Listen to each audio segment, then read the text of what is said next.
Is kombucha really that healthy? It's become crazy popular the last few years, and for good reason. It is packed with these beneficial bacteria, these probiotics, coupled with all the research coming out on the importance of these probiotics for populating our gut flora, which plays a critical role in our overall health and our immune system function. But there's some things that you need to know about kombucha because it has a downside that not a lot of people realize. So keep watching this video to learn what to look for when buying kombucha to make sure you're buying the healthiest product you can and doing as much good for your body as you can.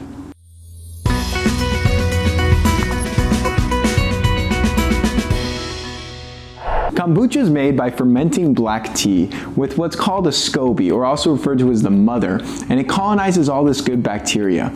To start out the brewing process though, it requires a ton of sugar because the bacteria feed on the sugar as it ferments and they eat it all up, so at the end product has a little bit of sugar and a lot of these beneficial probiotics. The problem is that a lot of kombucha brewers are not brewing it for long enough. The reason is twofold. One is profits. The longer it takes to produce something, the more costly it becomes to the manufacturer. And two is taste. When you brew it for a shorter period of time and more of those sugars are still existing, the kombucha tastes really sweet and delicious. When you brew it for longer and it becomes more of a fermented, bacteria-rich, low-sugar end product, it tastes kind of sour, almost like a little bit like a vinegar. So it's not nearly as palatable. So for those reasons, people aren't brewing their kombucha long enough, and that's a big problem because then you have this sugary beverage that people think they're doing their body all this good, when in reality they're just jacking up their blood sugar and not getting as many probiotics as they could get from fermented vegetables like sauerkraut or kimchi or fermented pickles, which have little to no sugar.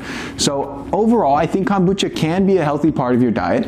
A lot of the labels are also very misleading because they'll advertise less sugar than what's really in them. And I know this because one of my mentors, a health expert, actually has a sugar meter, and he tested a bunch of different popular kombucha brands and found that there was more naturally occurring sugars than it was advertised on their label.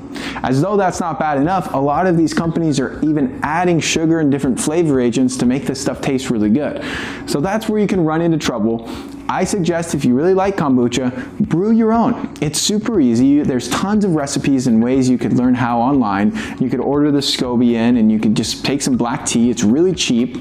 And if you brew it for long enough, you can actually create a really healthy bacteria-rich product that is very good for your microbiome and is very healthy for you to consume.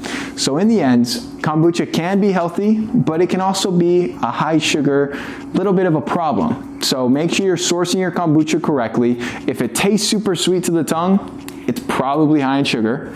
If it tastes more like the soury kind of vinegary taste, it's probably great kombucha and a much healthier option. I hope you learned something and enjoyed this video.